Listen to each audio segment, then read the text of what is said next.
Over the last few months, we have been watching as altcoin ETFs pile up, and one altcoin in specific, HBAR, has a ton of altcoin ETFs looming over it. Very similar to XRP, I really do think that HBAR has a ton of institutional and Wall Street focus right now because of all of the names tied back to Hedera, but also because of how significant Hedera is in the US. They have made a ton of noise for themselves, even outside of the US as well, but HBAR is definitely an interesting project, and I've always talked about it because of the efficiencies tied back to Hedera, but also the connections and how fast the moves have been, really being made around the ecosystem for Hedera as well. Now, when we think about that, obviously one of the big things that we are looking at right now as well is price action, right? And how ETFs will impact HBAR and how all of these big updates happening around the Hedera ecosystem will also impact the price action. Well, right off the rip, when it comes to, HBAR, yeah, it's not been that great of a time to be an HBAR holder since going all the way back here to January, because since January, we've just been in a downtrend and kind of just trading sideways at this point. The recent high was nothing too crazy and it wasn't that significant from July. We are still waiting for a new higher high, and it's just been 9 months of sideways price action essentially. Now, currently on the lower time frame structure, or just looking at this even on the weekly, we are having a sell-off and we're just kind of chopping. We're failing to break out. We're chopping on this chart. We could still see a low of like 20 cents. And if we do lose this wedge and we're constantly breaking down, especially even right now, because on the weekly we are losing key support levels, then I'm looking at a few levels. Number one, the May highs are a focus. We shouldn't really lose the May highs. But if we do, I just want you guys to be prepared for the next key areas of interest, which would be around like 18 cents. This is that liquidity wick going all the way back to February. We also have another liquidity wick in February as well, and that's like around roughly 17.5 cents. And then the next key level of demand really would be some of the support zones from like May, which would be around 16.5 cents. I would hope for around the 18-cent zone to hold on HBAR. I think that anywhere between like 18 to like 20 cents would be a good area for HBAR to hold. However, it really is just determined by what Bitcoin wants to do right now, because Bitcoin is the main, key player. But I have been watching HBAR squeeze in this wedge for quite some time, since going all the way back to July. So right now, currently, we have been squeezing for about 77 days. We've also been trading sideways and in a downtrend essentially since going all the way back to January, which is 266 days of just sideways and downward pressure on HBAR. So we are just waiting patiently for something to happen here. And I understand how frustrating this can be. However, we are starting to see some pretty big updates.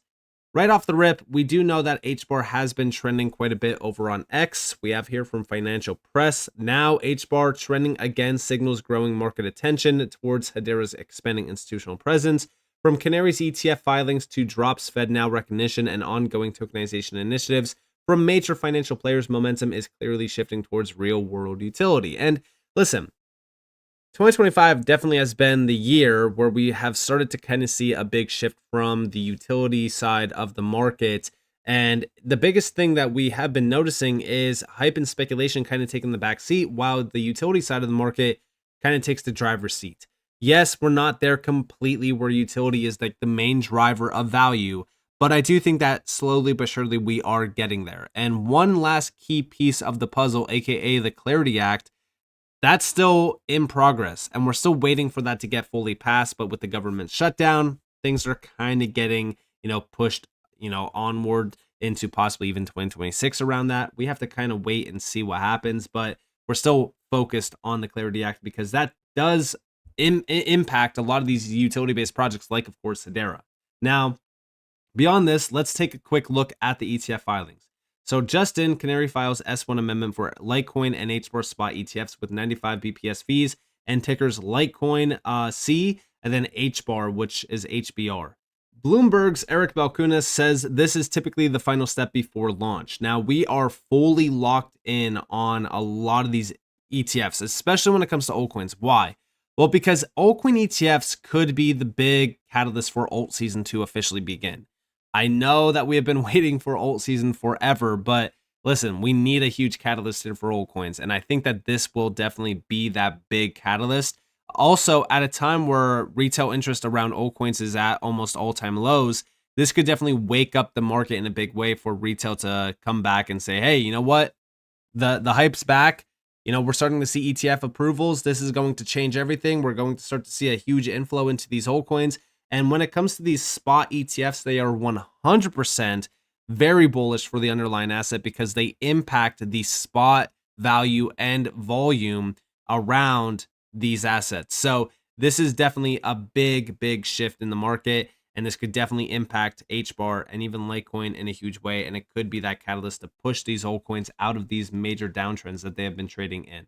Now, also on top of that, remember back on October 3rd, we got a huge update from Rex Shares Allspray Funds. They filed 21 crypto ETFs. Yes, 21, which is also, highlighting the big shift happening from Wall Street.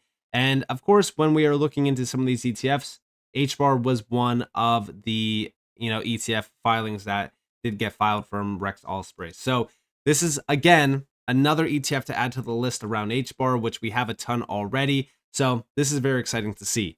It is also showing us how bullish Wall Street is on HBAR. Now, also outside of that, one big thing that we have been following this entire year around Hedera is, of course, the DeFi market. Right now, the DeFi market around Hedera is still trading around 112 million. Nothing too significant happening around this because, again, the market right now, pretty boring. Retail participation still kind of low. But one thing that we have been following is SushiSwap, right? Because they are updating or pushing at least a huge update around a mobile application tied back to their DEX. We just got a big update from SushiSwap Labs. The mobile application iOS beta launches on October 13th. The number one DEX on Hedera now on your phone. This is going to be a huge game changer. This is going to be massive for DeFi. It's going to be massive for Hedera and also the DeFi market behind it because, again, being able to tap into DeFi through your mobile phone, what does that remind you guys of? And I'm talking to a lot of you that have been around the space for a while. What if we go back in time to like 2017, 2018, or even 2020 into 2021, the biggest narrative was the fact that we are going to bank the unbanked through their mobile phones. This is how you get into that area of mass adoption, where you can create a wallet, you could swap in 30 seconds, no seed phrases for onboarding, Hedera native built by SushiSwap Labs, QuantStamp audited, real-time pricing, fast finality, all of that through a mobile application. This is going to be huge, and I really do think that this is going to, I would argue that this is going to wake up the Hedera DeFi market in a huge way. Now, also, on top of that, one thing that we have been seeing quite a bit from Hedera is the key pieces needed for DLT to go mainstream. Mainstream adoption is 100% the focus. We have over here a video clip from Cebos, which we'll play here in a second, but I also have this video clip from Lehman Baird talking about for DLT to go mainstream, it needs a safety net. The DREC Alliance makes sure users never lose their keys, wallets, identities, passwords. Security plus simplicity equals adoption. Check this video clip out. This is across our industry. We have got to make it easy for you to back up your keys and your passwords and passkey information and identity information. Anything you have that is secret. Your grandmother's recipe for chocolate chip cookies. If you want to keep that secret, we can make it help you keep it secret. This is across our industry. We have got to make it easy. So yeah, I mean, listen, when we think about the core pieces needed, this is 100% a major piece of the puzzle. Now, on top of that, right, this, along with everything that Hedera has to offer, is going to lead to mass adoption. The first main thing that we're looking at, sure, could be bringing retail on. But what about institutional players and enterprise players? Because all it really takes is one big player to tap in and start to provide this type of technology to their clients. Well, we have over here, to move on chain, institutions require scalable, trusted foundations. From tech giants to asset managers and investment banks, that's why they are choosing Hedera. Check it out. Well, increasingly, Hedera, powered by its cryptocurrency HBAR, is being included in the conversation with Ethereum and Bitcoin. And really where Hedera outperforms is when institutions require a scalable solution. And so, that's what you have when you see a network that is governed and operated by Fortune 500 companies, from tech giants to asset managers and investment banks. And what we've seen and experienced recently is that issuers like Archax and KAIO have brought and tokenized funds on Hedera from the likes of Aberdeen, from Fidelity International, BlackRock, State Street, Brevin Howard, and many more. What's exciting, though, is not just the tokenization, it's what happens once these assets are now on these new rails. And so what we've seen is firms like Lloyds Bank and Aberdeen are utilizing tokenized money market funds to settle intraday margin exposure for their FX business. Similarly, there's conversations and new structured products that are coming to market where there's combinations of different funds that look more akin to an ETF or a mutual fund that are being composed on blockchain rails. So it's quite an exciting development scene. And yeah, this is exactly what's developing around a lot of these utility-based networks. We're starting to see Wall Street and institutional players tapping in. This is going to lead to mass adoption. And Hedera is already having a lot of great discussions with some of these big players at some of these core events. We've talked about these events and how these summits can lead to significant adoption, significant, networking as well.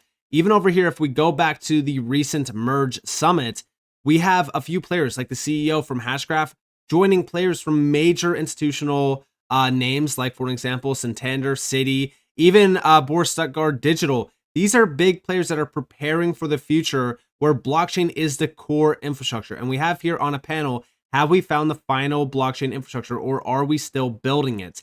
And when we think about this, right, some of these names that are, at these events that are talking with names from Hedera, they are learning exactly what Hedera has to offer. And when we go back to that video, right, to move on chain, institutions require scalable, trusted foundations. Hedera offers that. This is also why Hedera is being a part of these, conversations around Bitcoin and Ethereum.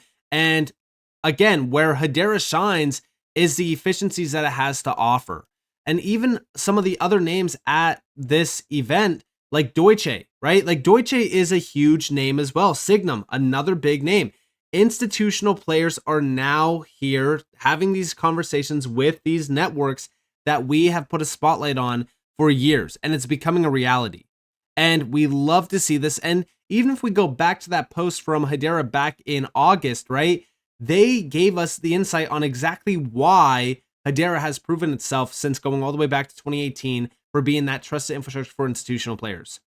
Fortune 500 backed council governance, fixed USD transaction fees, no front running, built-in sanctions, even with AML and KYC, fully compliant, right? Fully encrypted messaging, hybrid optionality via HBAR, private and public. I mean, everything that Hedera has to offer here is 100% sought after from institutional players and even enterprise players. And now Wall Street really wants a piece of the pie as well. I mean, it's crazy to see this all happening for Hedera. This is something that we've talked about happening since going all the way back to 2021. 4 years later, and it's becoming a reality. This is also why I do think that if we do see any significant sell-off on HBAR or on any of these utility-based networks, especially at a time where we're still significantly under the 2021 all-time high, utilize it as an opportunity. Don't look at it as a bad thing. I know that a lot of people will look at, the price action and say, oh, well, it's been 266 days since HBAR has broken out. I guess it's useless. I'm done with this. I'm tired of this. Well, you had 266 days, for us to accumulate HBAR as well. Now, if we go all the way back to the bear market lows, you had an additional 600 and almost 80 days of accumulation opportunity for HBAR before this thing skyrocketed.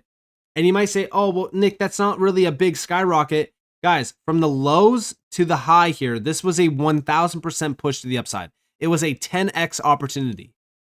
The next push here on HBAR will be significant. I do think that we break the all-time highs, and I also think that we go to $1 plus, potentially even $2 plus on HBAR. And during that time, I'm sure that a lot of people will say, oh, I wish I had more time to buy HBAR.